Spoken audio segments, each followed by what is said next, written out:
myself. Anna Christensen. I work at Ashton. We are a concrete construction company, so we do concrete cutting, placement, and polishing and coatings. My colleague Chris here would probably die if he realized I used this picture. The backside's pretty large there, but he's using one of our robotic demolition robots. I'm the marketing director there, and I've been in marketing for give or take about 15 years. I've done marketing roles as well as market research. So I've kind of been around the block. I've used CRMs at most of my roles. And today that's what I'm going to talk about. Just you really kind of a high level. If you guys have used CRMs, you know there is a lot to cover, a lot to talk about, a lot that they can do. But just kind of what's out there, what we're using a CRM for, and what launching one is like. Laura gave me a call about 2 months ago. And she said, hey, will you do a seminar in October? So I was like, sure, anything for Lauren, right? And we were throwing ideas around, and I said, well, you know, I just launched a CRM for Ashton this year. And she said, that's it, that's a great topic. Next day, there's a flyer, my picture's on it, and here we are. So I won't talk a lot about the launching process. I know I've heard some of you already have a CRM, maybe you're looking for a new one. So hopefully this will be beneficial for everyone in the room.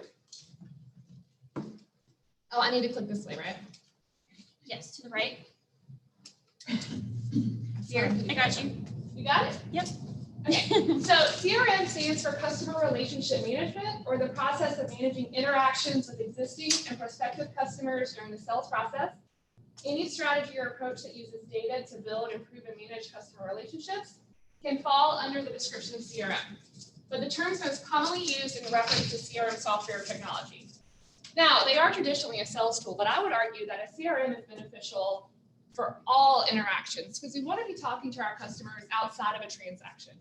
As marketers, we don't want every interaction we have to be transactional in nature. So it's really a great marketing tool as well.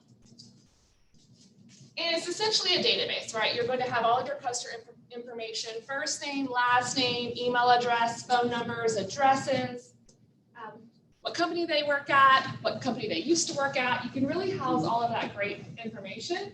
But what makes a CRM good for sales and really good for marketers is you can also track all of your interactions. So every email, text, phone calls, social interactions, all of that you can track. And you can track and track and track.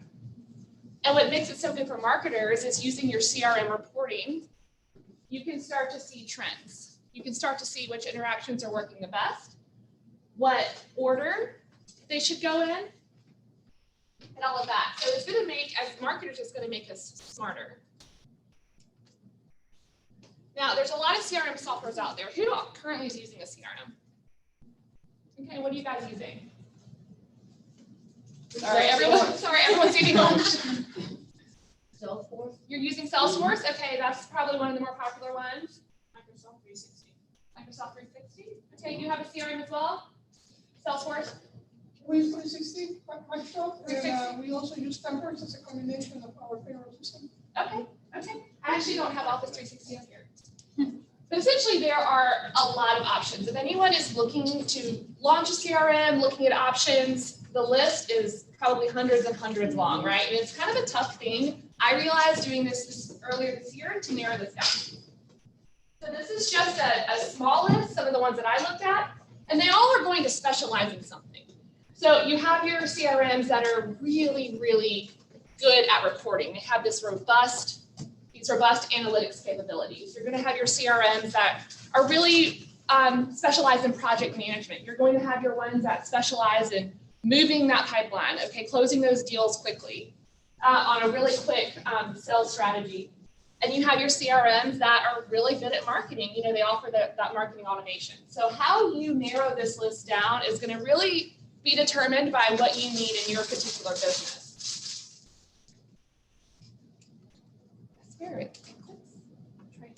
Is this the right button? Yeah. Try now. So they're all going to be great for business in some way. They all do very similar things, but again, they're going to specialize in something. So first and foremost, I think the best thing about a CRM is that it's all based on your customer, right? The actual people that work in the companies. And everyone in your company that uses the CRM is going to have the same view of the customer. They're going to see the same opportunities, the same interactions, the same customer information. So for sales, these CRMs are really going to build more efficiencies, or they should be building more efficiencies. They're going to make things are automated. So again, there's that efficiency piece. It's hopefully going to make it so your sales team isn't having to do as much work. Better opportunity tracking, easier share of wallet and cross-selling. So I know at Ashton, we have multiple markets, we have multiple divisions. So it's great that our sales guys can see like, oh, hey, Rick in Dallas is also talking to this customer. Let's talk to them together, right? Easier lead assignment. There's a lot of reminders, right? Reminders to follow up, reminders to close deals. All of that for sales is what makes the CRM really good from a business standpoint. Your support teams. So in Ashton's case, that's our dispatch team, and our AR team is also using our CRM. They're going to have that total view of the customer as well. So I think traditionally, at least in Ashton's case, these teams would be given what sales pushed. Okay, so it wouldn't give them the total view of the customer. They weren't making really informed decisions all the time, but now that they can, because they are seeing everything. And then from an executive perspective, tons of analytics and reporting, right? So just yesterday, my boss, Jed Ashton, who's the CFO at Ashton, came to me and he said, how many new prospects are the sales guys adding? How many did they add this month? And I could pull that out for him in 5 minutes, right? So they're going to have access to pretty much anything that they need to know about the business. They have a high-level, real-time view of what's happening.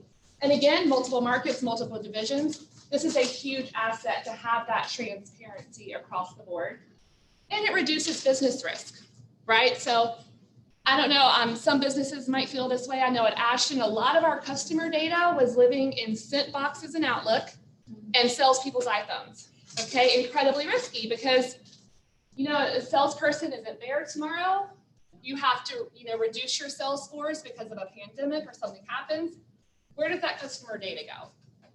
And now it's really easy, right? We have it all in one place. And then for marketing, I think a CRM is marketing's greatest asset.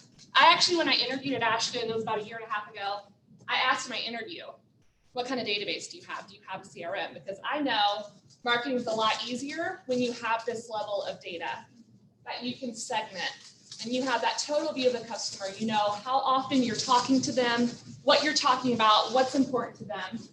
And it makes it really easy to track your leads and track the ROI of the marketing that you're doing.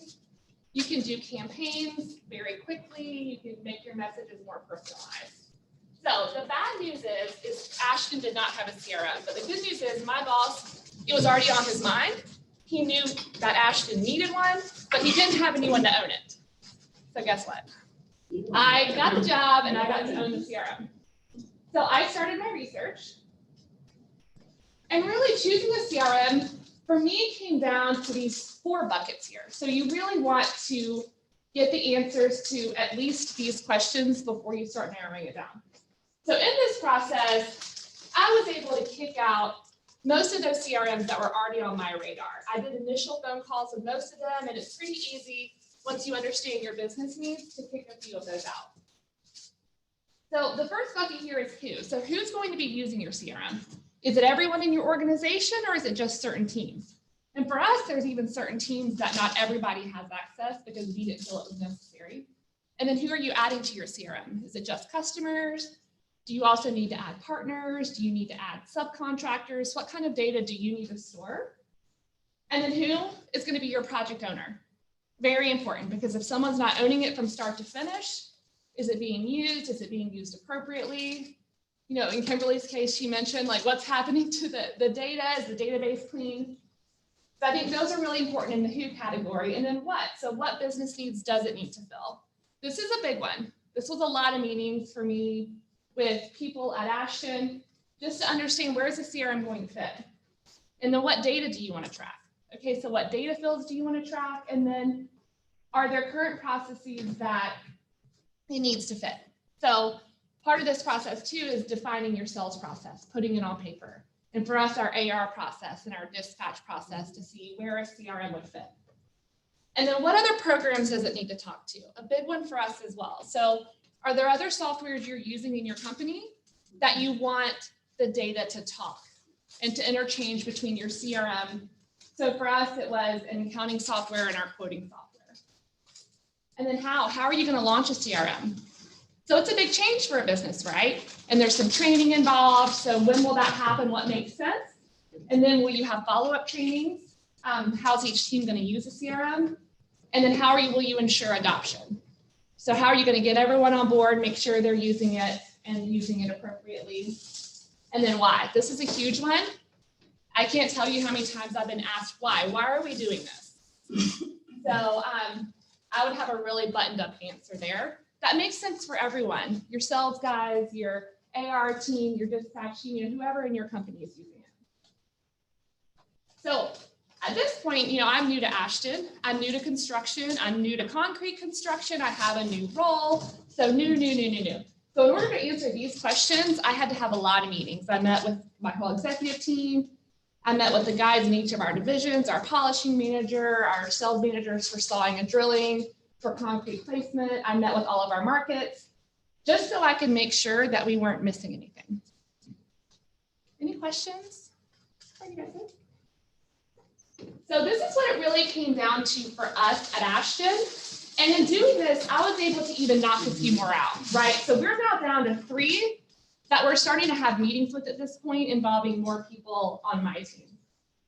So I said our sales team, our accounting team, our dispatch team, we were tracking customers and prospects only in the CRM. So any other data, we don't put it in there. I can't tell you how many times I've had to delete someone's pool guy or, our uniform partner or someone. They can start to end up in there. And then what were we doing?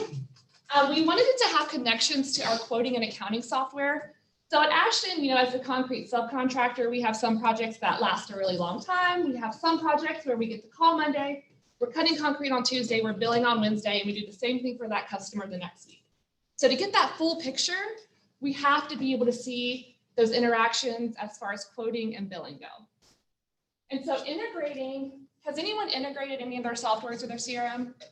I know only a couple. QuickBooks. Okay. We've integrated QuickBooks into Salesforce. Okay. So some of those, it's easy if they have an API. You can have those softwares talk behind the scenes. If not, you can do Excel uploads. At that point, you have to make sure you have unique identifiers. So unique pieces of data that will talk. It gets pretty technical. So one of my tips at this point that I learned going through this process is you want to get all your software providers together and just let them talk it out. Let them do their development speak and see if it's going to work out. And we wanted robust automated reporting. We wanted to manage follow-ups. We wanted to track communications. So having something that would automatically read Outlook emails, text messages, calls. Not like read them and transcribe them, but know that those had happened was really important to us. And then we wanted to improve the sales process, make it more efficient. And we wanted no additional work for the sales guys. No logging opportunities, no typing meeting notes, no extra work. We wanted this all to automate as much as it could, which that got a little tricky for us in terms of who we decided to go with. And how we do an offsite every year, the end of February. So we were going to take one day to train our sales team and our AR team and our dispatch team. And then why were we doing it? We just wanted that centralized database. We wanted one view of Ashton's business, one real-time view. So as we grow, as we add more salespeople, that's a little more manageable. So again, the tips here is map your data fields. So I literally on a piece of paper, I did every data field that I knew I wanted in the CRM, every data field we had in our quoting software, in our accounting software, how I thought they might map. And then we started having conversations about what was possible. And also I bring a salesperson in early. So I was only working with managers and executives. So I learned really quick once we launched this thing that maybe we should have had a sales guy in initially because they were going to be the ones doing it day to day. All right, so we ended up, HubSpot dropped at this point, which broke my heart as a marketer. We all know HubSpot is the end all be all for marketing automation, but they just did not have the data I think requirements. sales reps, but kind of just get to the point. You know what you're trying to do. Just tell me what you're really doing instead of beating around. Yeah, the it's bush. really sad. It brought a tear to my eye, but the CRM. And so a lot of these companies you'll find, so HubSpot started as a marketing automation software and they added a CRM later. So I think it depends on where did they start. And so the ones that start as CRMs are usually a little more flexible, a little more robust. So for us, it dropped to Sphero versus Salesforce. At this point, we're having a lot of meetings. Things are getting a little more technical. And both of these guys, after talking to our other software providers, having meetings with my team, they both agreed that why don't we build a quoting software? So it's not going to talk to your quoting software. We can't talk to your billing software. There's no API options. And we thought that was a great idea. So Sphero was going to build the quoting function for us within the CRM and bring in a partner to send those quotes. And Salesforce was bringing in partners to actually build the custom quoting and a partner to send the quotes and a partner. So that got a little overwhelming for us with Salesforce. My tips at this stage of the game is treat it like a marathon, not a race. I know we all have timelines. I know I pushed mine as hard as I could because it really does take a lot of time. We asked a lot of questions over and over and over again just to make sure that we were finding the right fit. So, and also asked to meet the development and support teams. So now that I've launched CRM earlier this year, I talk to my CSM daily, multiple times a day. They have a fantastic support team.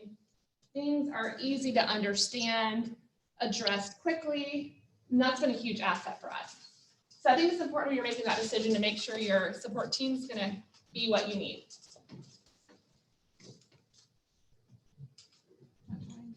It works sometimes, doesn't it?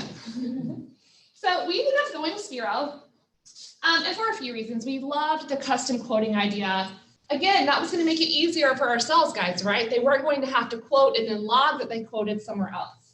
And we knew we wouldn't have that API integration option.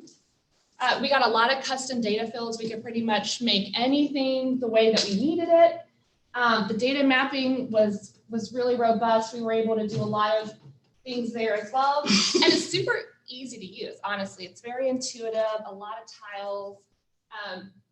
Things just make a lot of sense. And it was easy for our sales guys. It wasn't going to be a lot of extra for them. There's an app. I think most of these CRMs probably now have an app, which is great. But our sales team was going to even be able to quote from their app. So they're in the field a lot. They're in their trucks a lot. So that was going to be really helpful. They offered us a shorter timeline to get it off the ground, and it was more cost effective. We're all going to have the budgets, right? And just especially initially when we were bringing in a lot of extra partners with Salesforce, this one ended up being more cost effective. So this is the one you went. Yeah. Never heard of it. So most people, I never had either, and I was in this process and I got a LinkedIn ad. It's a beautiful thing when marketing works. And it said, I forget exactly what it said, but it had CRM and it had the big cross through it. And it said, we're killing CRM.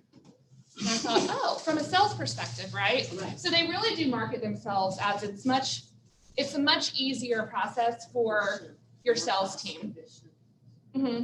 Yeah, and that as well. Not super cost effective. I don't think any of these are going to be really cheap, but a little better initially than Salesforce. Yeah, we're having a hard time with Salesforce and mapping things out, like the routes for the salespeople. It's more training. It's not as easy. Salesforce is not as efficient as probably this. Potentially. Yes. So in terms of timeline, and this is what we've done at Ashton. I know this will probably look different at other companies, but just to give you guys an idea of what it took for us to get this thing off the ground.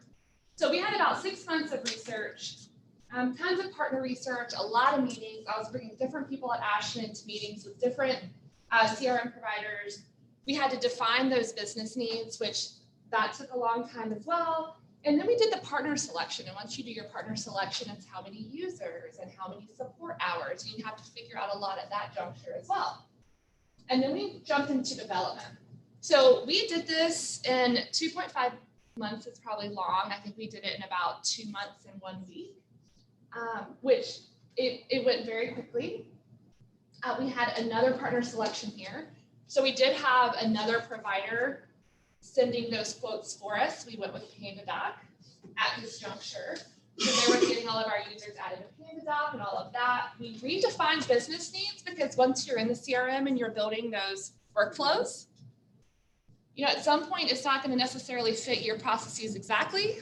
And then what gives? Do we push the CRM to fit? Do we build an efficiency? Do we build a new path? So we're kind of redefining how we do business at this point. We did a ton of testing, and then we had to create those training documents. So we trained our sales team and a few people from dispatch and AR on a Thursday afternoon and a Friday morning, and they were using this on Monday. So we did it very quickly. And then we launched it about 7 months ago. And then it was the real world, which I will tell you, you hope that these things are perfect. I talk about things in phases. So I let everyone know in the beginning at the training, this is phase 1, because just in case everything didn't go well, there is the phase 2 to look for. Okay, so this presentation today is phase 1, because we're not done yet.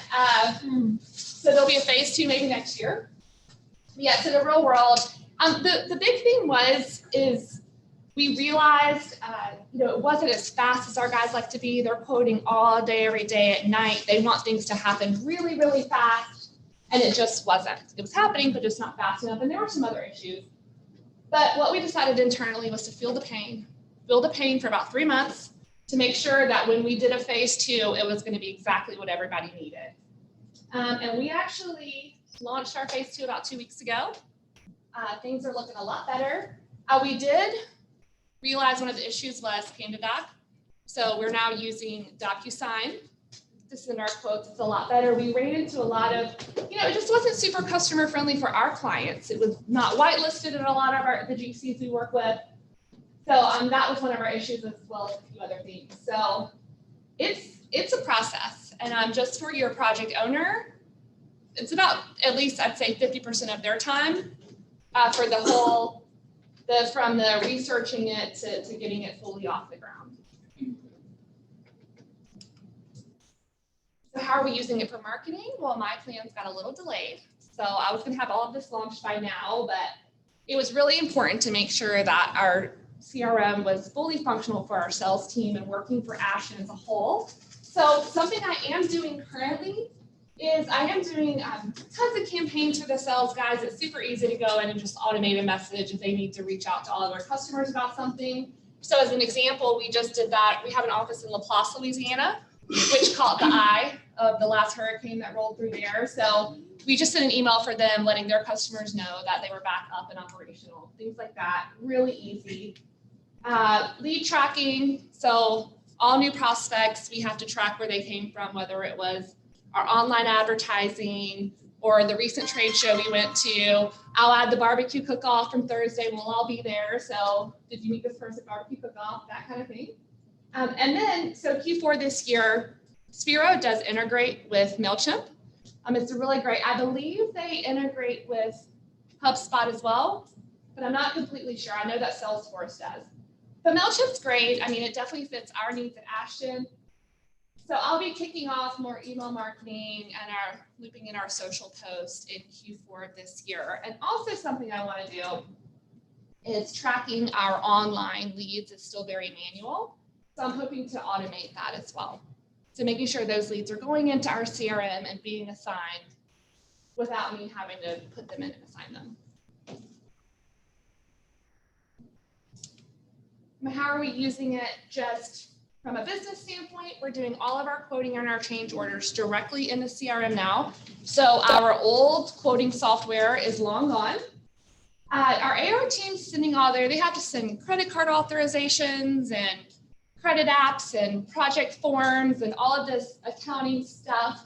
So that's all automated now for that team from our CRM. So it knows as soon as a quote is accepted, signed online, our CRM automatically sends those out, which has been a great help for that team. And we're tracking all customer and prospect data. We're actually, so on the billing side of things, we were never able to do an API integration. That software didn't offer that. So I'm just uploading Excel sheets once a month. And, Spiro's worked with me to make that super easy. We're doing tons of analytics and reporting. I think I'm getting asked at least twice a week to, can you show me this or show me that? And I'm able to answer all of that in a nice little Excel sheet.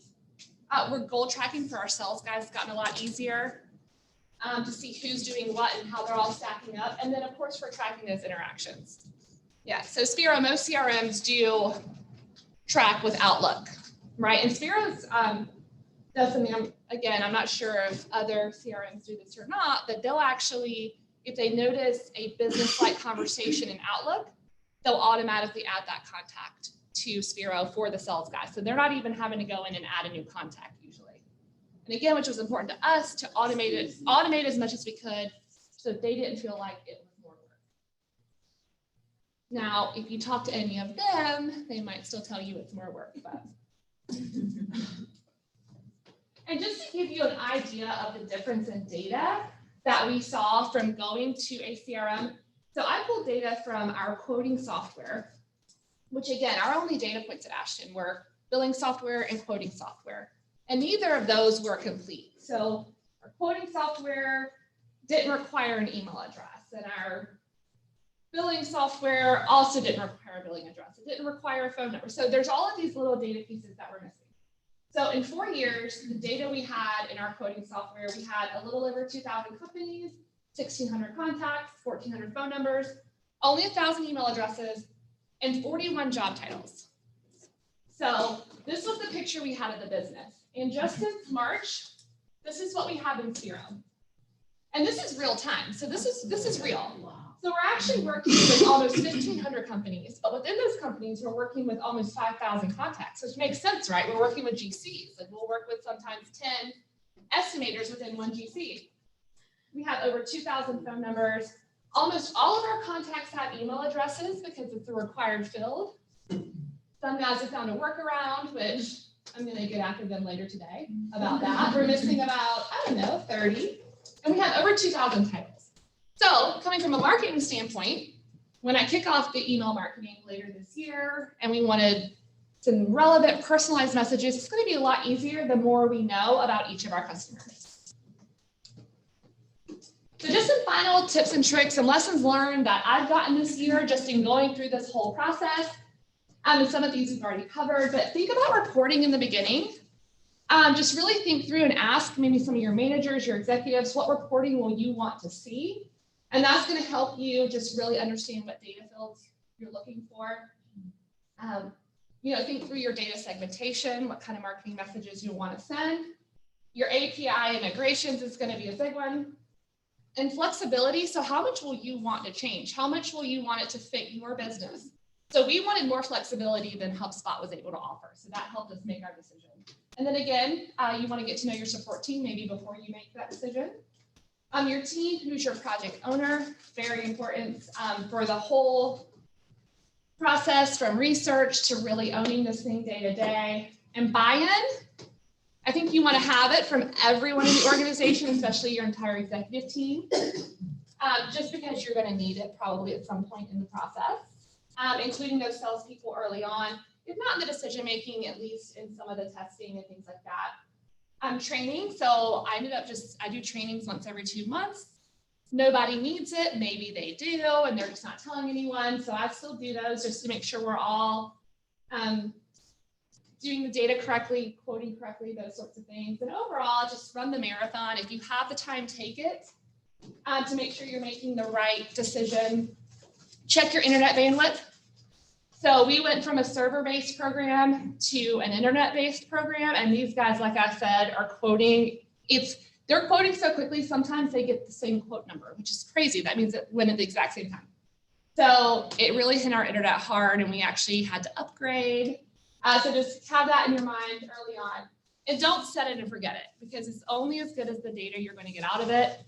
And if there's people finding workarounds or not putting all of the data in, then you won't have it when you need it to do marketing. And that's all I have. Depending on where everyone is in the process and these things, you could do 10 seminars on CRMs and talk about a new topic each time. So it is such a massive undertaking. So I'm happy to answer any questions or. What accounting system are you on? Jonas. So it's a construction-based accounting system, and the thing about Jonas was, because I was like, why don't we just get a new accounting software? But that's actually also how we dispatch. So that would be a whole other undertaking for us. What, were you using like a specific quoting program before you had one built out? Yes, we had DSM.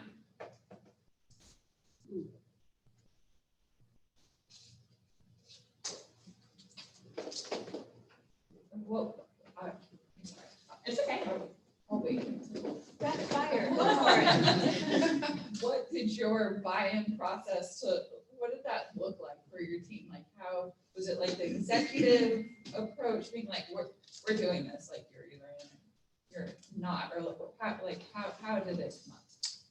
Can you repeat the question so our virtual people can hear it? Oh, sorry. And am I still okay where I'm standing? Is it? Yes, that's good right there. Okay, Thank sorry. you. What So- did the buy-in process look like was the question.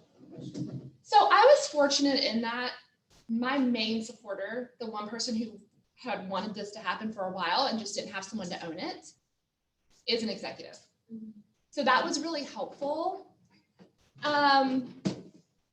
It gets hard if it's not working exactly the way that everyone had expected it to, which may happen. I mean, it happened for us. It's hard when you're changing because we went to not just adding a CRM, we completely changed the way these guys sell. I mean, that was a huge undertaking. So the buy-in helps. And I would go to Jen, I'm like, oh, it's not working. Maybe we should do this or that. He's like, nope. I mean, it was a hard no on that stuff, which is really helpful. I do think you need that support system. So to piggyback off what Serena asked, like from the sales team perspective, we're going through a phase 2 ourselves where they're about to force us to start quoting from 360. And I'm like, I'm not looking forward to this at all. And neither are many of my counterparts. So I know that you said that things were going really slow and there was some chatter about it. How did y'all, were they doing workarounds during that time, or how did y'all bear those 3 months of just kind of the bottlenecking that was taking place? That's a really good question. Maybe make sure your owner is someone that people like and they're afraid to upset. I mean, that was helpful. They're like, I'm really sorry, but I've been waiting 2 hours for my quote. And I'm like, oh my God, I'm sorry. It was tough. We had a lot of transparency. Our support team at Sphero, and it ended up being PandaDoc. It was never a Sphero issue. And I think it was just our sheer volume that they weren't expecting and couldn't handle. And so we would get a lot of bottlenecks. And our Sphero support has been incredible. I can't tell you how many times, 11 o'clock at night, Amanda, that's my CSM at Sphero, and I were texting on the phone. We have a 3-way with the sales guy on the phone, just making sure we're getting those things out. So support team is key. Yes, very key. Yeah. And we felt the pain, which I better knock on wood before I say this, but the last 2 weeks have been really incredible. They're getting quotes now, and I think it's 9 seconds.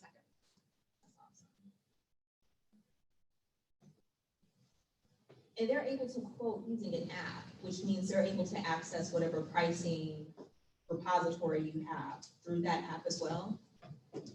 So they all do their own, there's no pricing in Sphero. We originally were going to set it up with a unit price.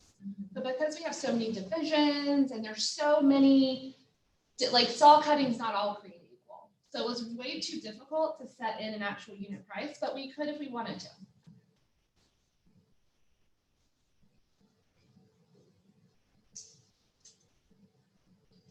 So piggybacking actually on what she said, do you have an in-house system administrator, or do you handle that? It's me entirely. And then for any glitches, anything that goes wrong with the That's system, then you just deal with. Okay. So I deal directly with Sphero.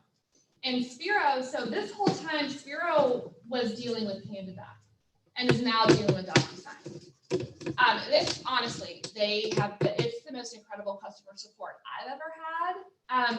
And so they have actually now, they're launching their own quoting software. So I think in a way we were their guinea pigs. So I think it was still a beneficial relationship for both of us, but I said, I'm sorry a lot to my CSM. And my sales guys were telling me that they were sorry. I was on some pretty brutal text chains at times, but it's all good. And they did all understand why.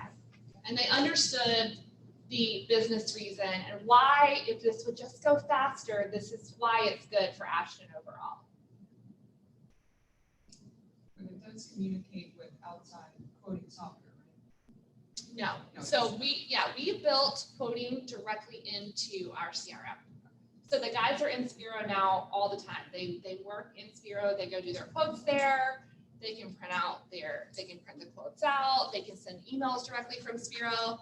They can call from Spiro. It's a VoIP system though, so it's not always, there's a lot of breaking up and things like that. So they don't call from it as much as I would like.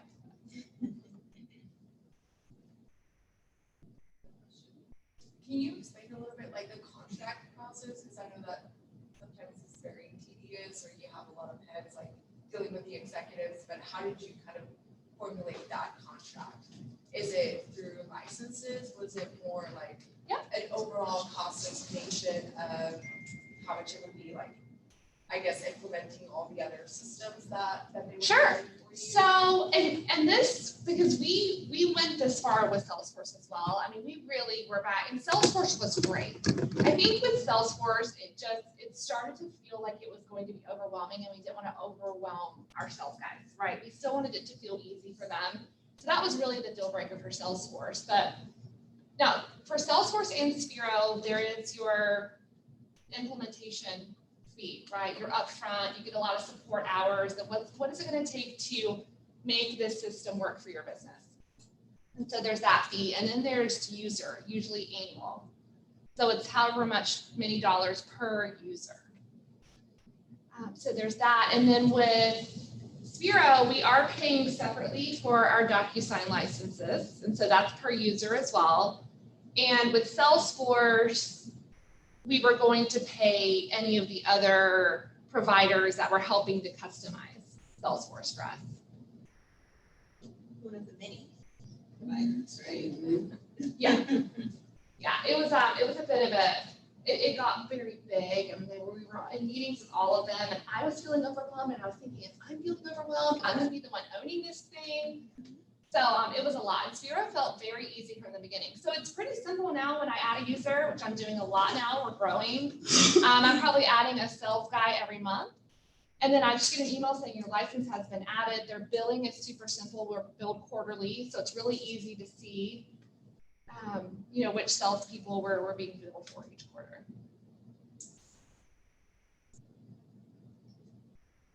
All right, any more questions for Anna? Great job. Thank you. I'm really glad it was helpful. I'm happy. Once I do the marketing piece, which honestly was on, I thought I was going to be doing that in April. Like, we're going to launch this in March. I'm going to start the marketing stuff in April. And well, we had to make sure our guys were comfortable and easily quoting. So that took precedence. But once I do that, I'm happy to meet again and tell you guys how that's going as well. I have a question. So the only thing you do is just train your salespeople on the program, Spiral. I mean, it's just you. Everybody comes to you, one person. Yeah, I train all And of your them. company, Mhm. that, So this is Yeah. what we're like. And then I had to be trained as well. And I do lean on my CSM right. quite a bit. Right. And that's actually how Jed, my boss, that's how he wanted it. He's Yeah. like, we need to have someone they can go to internally. Absolutely. I think that's And then they come to really me for important. reporting. They come to me when they have questions. I'm their go-to. Absolutely. Yeah, wow. That's what we like. We have Salesforce and everything's always web training, And this. And then you have to, just as I'm sitting here, something popped up, there's a so-and-so training for Salesforce. I'm constantly Yeah. checking the data. I'm running the reports once a month, and I'm See, calling the you guys know. like, hey, I told What have you been you doing? one letter first names is not going to work. We need full first names. We have to have email addresses. So Correct. you really have to own it to make sure that data it's what you'll need to do your marketing campaigns and things. And also, it helps a lot of the business owners, because we're a small business. It helps them also because they're, they don't do sales. They want to know, what are you people doing all day, every day? And all they have to do is just go into Salesforce and see what each salesperson is actually doing. It helps manage. Great, thank you. And I gave you guys my business card. If you have any other questions, I mean, I'm happy to help talk through it, or if you want to talk to Spira, I'm happy to pass you their way as well if you're in that process of kind of deciding who to go with. I think they're pretty great. I'm glad I found them. What else have you used, like just personally that you've worked with before? I've dabbled with Salesforce. I used it a little bit, and I used Sugar CRM actually for years.